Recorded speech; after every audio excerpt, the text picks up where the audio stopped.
बिस्मिल्लाहिर्रहमानिर्रहीम। अस्सलाम वालेकुम नाज़रीन इकराम, मैं हूं मखदूम शाहबुद्दीन और आप देख रहे हैं मेरा फेसबुक और यूट्यूब चैनल। उम्मीद करता हूं आप सब लोग बखैर वाफियत होंगे और जहां भी होंगे अपने अहले खाना समेत खुश भी होंगे और महफूज भी। इय्याक नअबुदु व इय्याक नस्तईन, अल्लाह हम तेरी इबादत करते हैं और तुझसे ही मदद मांगते हैं।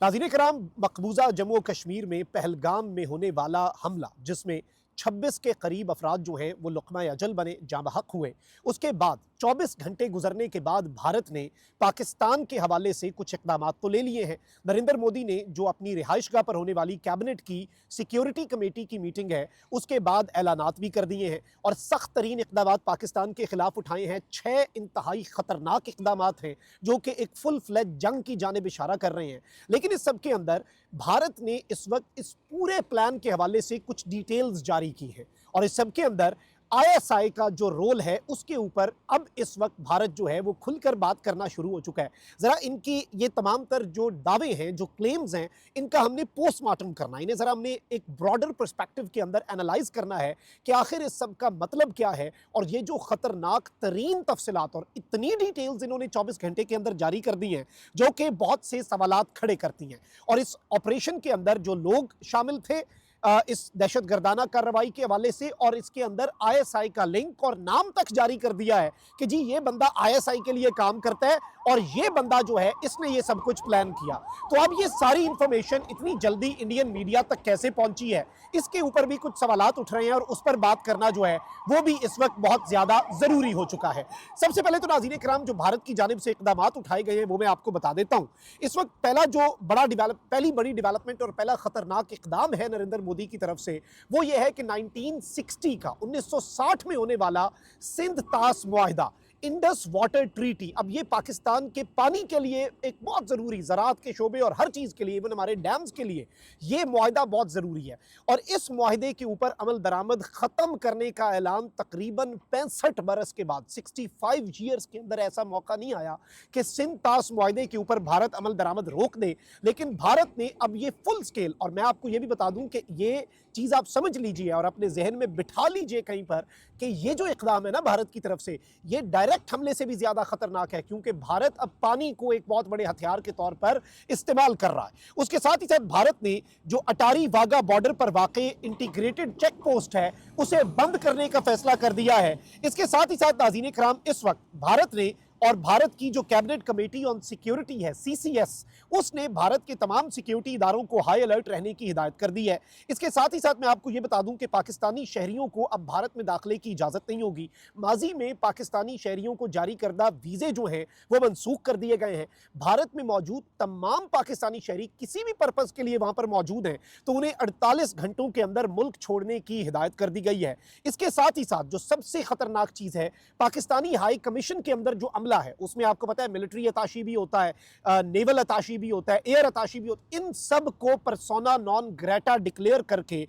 इन्होंने नेवल, एयर और मिलिट्री मुशीरों को परसोना नॉन ग्रेटा जो है वो इस वक्त डिक्लेयर कर दिया है और 1 हफ्ते के अंदर भारत छोड़ने का हुक्म दे दिया है। भारत ने भी अपने जो सारे मुशीर हैं मिलिट्री के और 5 मुआविन अमले को इस्लामाबाद से वापस बुलाने का ऐलान कर दिया है और इस वक्त ये बताया जा रहा है कि जी 1 मई तक अमल दरामद हो जाएगा इस इक़दाम के ऊपर कि भारतीय हाई कमीशन का जो अमला है वो भी कम कर दिया जाएगा वहां पर, और यहां से भी जो अमला है भारत के अंदर से उसे भी हम भेजेंगे। अब ये इंतहाई खतरनाक किस्म के इक़दामात हैं, बिलखुसूस जो सिंध तास मुआहिदा है उसके हवाले से अगर मैं सादा लफ्जों में आपके सामने कुछ डिटेल्स रखूं तो उसका यह है कि अव्वल नंबर 1, इस मुआहिदे के तहत 3 बड़े नुकसान पाकिस्तान को पहुंचाने की कोशिश की गई है। इस मुआहिदे के तहत पाकिस्तान को मगरबी दरियाओं यानी कि सिंध, झेलम और चनाब का ज्यादातर पानी मिलता है। मुअत्तली की सूरत में भारत इन दरियाओं का पानी रोक देगा और इससे पाकिस्तान में पानी की बड़ी किल्लत होगी। पाकिस्तान की 70% ज़राअत इंडस बेसन पर मुनहसर है और ज़राअत को शदीद तरीन नुकसान पहुंचेगा। पाकिस्तान के बड़े डैम्स जैसे तरबेला और मंगला इंडस और झेलम के पानी पर बिजली पैदा करते हैं। पानी की कमी से बिजली की पैदावार के अंदर भी बहुत ज़्यादा कमी आएगी और ये एक बहुत बड़ा क्राइसिस है। अब इस सब के अंदर डायरेक्ट पाकिस्तान की सरजमीन पर अटैक जो है वो भी भारत की तरफ से जो इस वक्त सर्जिकल स्ट्राइक 3 का वो नारा लगा रहे हैं कि हम करेंगे जैसे 2019, और इस मरतबा तो भारत जो है वो एक बिल्कुल डिफरेंट हवाओं में है, क्योंकि आप देखें कि इससे पहले 2019 वाले वाक़े में अमेरिका ने डी एस्केलेशन की बात की। अब अमेरिकी नायब सदर मोदी को कॉल करके कह रहा है कि हम इस दहशतगर्दी के खिलाफ जंग के अंदर हर तरह से आपके साथ खड़े हैं, और यहीं से आप चीज़ें करें कि कितनी ये अजीब सी चीज़ है। अच्छा, वहीं दूसरी जानिब नाज़रीन कराम 2-3 और बड़ी डेवलपमेंट्स हैं। अब जो भारतीय मीडिया है वो इस वक्त एक जानिब तो ये कह रहे हैं कि जो हमलावर हैं हमने उनके नाम जारी कर दिए हैं, इनमें एक अबू है, एक सुलेमान है, एक आदिल है और एक आसिफ है। अब ये कह रहे हैं कि 4 बंदे हैं जिनमें से 2 यहाँ के मकामी और 2 जो हैं वो पश्तून ओरिजिन के हैं, और इस वक्त इन्हें हंट किया जा रहा है, इन्हें ढूंढा जा रहा है, ये कहा जा रहा है इंडियन मीडिया की तरफ से। अब ये कह रहे हैं कि 2 लोकल थे और 2 फॉरेन जो हैं वो दहशतगर्द थे इस सब के अंदर, और ये इसके अंदर वही लश्कर वाली जो बात करते हैं एलईटी, उसकी बात कर रहे हैं कि जी वो इसके अंदर उनका ही एक शाख जो है टीआरएफ नामी एक तंजीम जिसने इसकी बेसिकली जिम्मेदारी कबूल की है, तो वो ये कह रहे हैं कि ये उन्हीं की, ये लश्कर की ऑफशूट है, और ये जो टीआरएफ है इसके बेसिकली ये बिहाइंड है इस टेरर अटैक के। फिर ये कहते हैं कि जी ये सब कुछ जो है ये सैफुल्लाह कसूरी ऑल्सो नोन एज खालिद, जो कि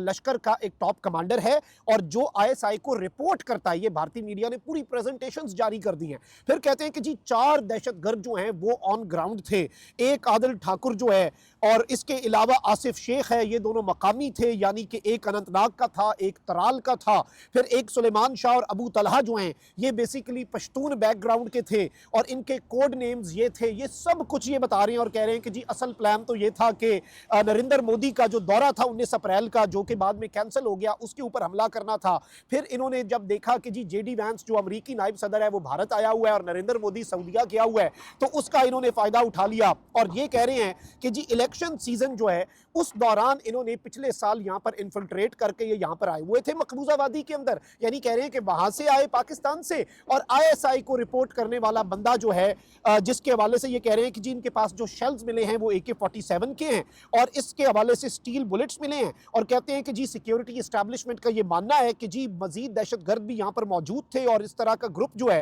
वो तकरीबन 6 मेंबर्स के जरिए ऑपरेट करता है। और ये भी बताया जा रहा है कि जी कुछ यहाँ पर और भी स्टेशन थे इनके लोग। अब ये इसके अंदर सारी डिटेल्स दे रहे हैं कि जी 50 से 70 कार्टेजेस जो हैं वो रिकवर कर लिए गए हैं और आर्मर पियर्सिंग बुलेट्स हैं, जिन्हें स्टील बुलेट भी कहा जाता है। इसका मतलब है कि वो टोटली प्रिपेयर्ड आए। फिर अब ये इसके मास्टरमाइंड के हवाले से जो क्लेम कर रहा है ना इंडियन मीडिया, जो कि काफ़ी हद तक मुज़क्का खेज़ भी चीज़ें हैं कि 24 घंटे के अंदर आपको इतनी मालूमात मिल गई, थोड़ा सा इंतज़ार तो करते। वैसे तो ऐसा कोई वाक़या होने से मैं ये समझता हूँ 1 घंटा पहले ही पाकिस्तान पे ये इल्ज़ाम तराशी शुरू कर देते होंगे, इनका बस चले। बिल्कुल ये गलत हुआ है। आम शहरी किसी की भी जान जिधर जाती है उसकी मजम्मत होनी चाहिए, लेकिन जाहिर बात है इस सब के अंदर अमन की बात और किसी भी मुल्क को एक्यूज़ करने, क्योंकि आप दहशतगर्दी के खिलाफ, आपने क्या दहशतगर्दी हुई है तो आप दहशतगर्दी के ऊपर बात करें। जो नरेंद्र मोदी ने भी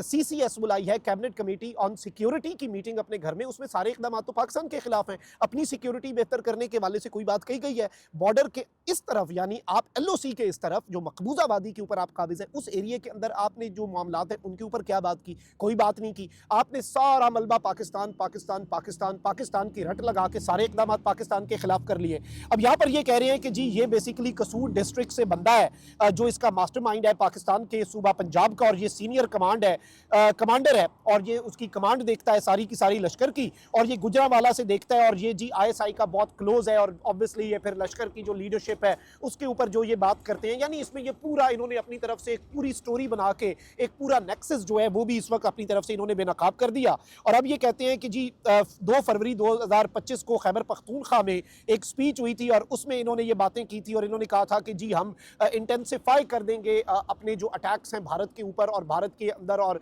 ऑब्वियसली अब तो ये इवन आर्मी चीफ का वो बात जो देखें बाकी चीज़ें एक तरफ, लेकिन आर्मी चीफ ने जो मकबूजा वादी पे बात की कि हम उनकी हर तरह की सपोर्ट करेंगे, वो तो पाकिस्तान हर साल इस तरह का एलामिया साल में 10 दफ़ा जारी करता है कि हम हर तरह की सिफारती महाज पर जितनी उनकी सपोर्ट हो सकती है हम वो करते आए हैं और करते रहेंगे। इसका कतन मतलब नहीं है कि इन चीज़ों के अंदर आप हमारे मुल्क को एक्यूज़ कर दें और इस तरह से भोंडे तरीके से। और भारत के फॉल्स फ्लैग के हवाले से भी जो आपको पता है कि बातें होती हैं इससे पहले भी और बहुत से सबूत भी हैं। भारत के अंदर जो सिक्योरिटी लैब्स में बातें होती हैं आप उन्हें कट कर रहे हैं, आप सेंसरशिप कर रहे हैं मीडिया के अंदर, आप इंडिपेंडेंट जर्नलिज्म को वहाँ पर तबाह कर रहे हैं। जो बंदा कहता है कि यहाँ पे सिक्योरिटी लैब्स क्यों हुआ, 2000 टूरिस्ट था, एक बंदा भी गनमैन नहीं था, एक पुलिस वाला भी नहीं था, CRPF और आर्मी तो दूर की बात, एक पुलिस पुलिस वाला भी नहीं था, आप उसके ऊपर भी करते हैं। और अब आप ये देखें कि 24 घंटे से कम वक्त के अंदर इतनी ज़्यादा इंफॉर्मेशन कि आपने उन बंदों के शजरे भी निकाल लिए कि जी फलाना ऑपरेटिव था, उसके नीचे ये था, 2 इधर से आए, 2 इधर के थे, 4 ये थे, 2 पीछे बैठे थे, और जो एक पाकिस्तान में बैठा है और वो जाके रिपोर्ट कर रहा है, ऐसा कुछ सारी बातें तो आपको पहले से ही पता थी। तो ये चीज़ें जो हैं इससे भी बहुत से सवालात जन्म लेते हैं। अपना बहुत ख्याल रखिए। अल्लाह निगहबान। पाकिस्तान जिंदाबाद।